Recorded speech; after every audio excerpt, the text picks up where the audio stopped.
In today's video, I'm going to teach you how to set up payment plans in Practice Better. By the end, you'll know exactly how to offer flexible installments so clients can choose what works for them at checkout.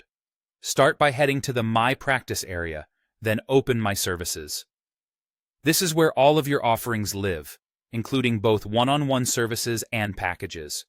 If you already have something created that you want to make more accessible, you'll be editing that specific item.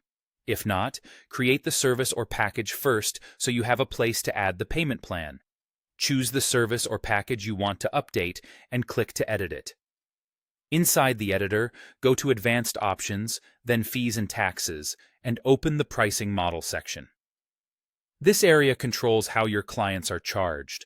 It's also where any applicable taxes are configured, so it's a good moment to confirm that everything in Fees and Taxes matches your requirements before you move on. Keep in mind that pricing changes here affect future bookings, so make adjustments thoughtfully. Now click Add Plan to create your payment plan. This opens the Plan Builder, which sits alongside your standard Pay in Full option. Adding a plan gives clients more flexibility without changing the core price of your offer.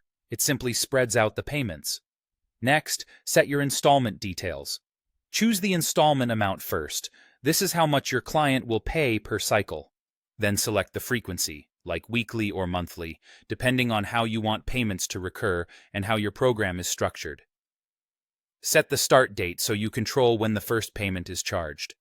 For example, you might begin on the booking date or on a specific calendar date if your program has a fixed start.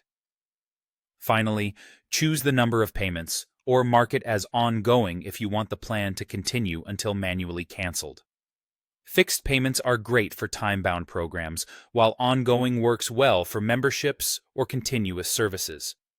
As you set these, make sure the total aligns with the full price of your service or package, and consider adding a clear name or description for internal clarity if available.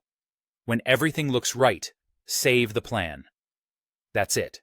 From now on, clients will see your payment plan options during booking, right next to Pay in Full or Pay Later.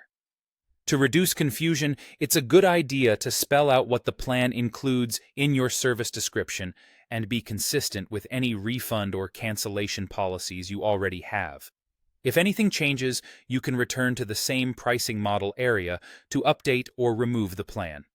You've just set up a payment plan in Practice Better, making it easier for clients to say yes while keeping your payments organized and predictable.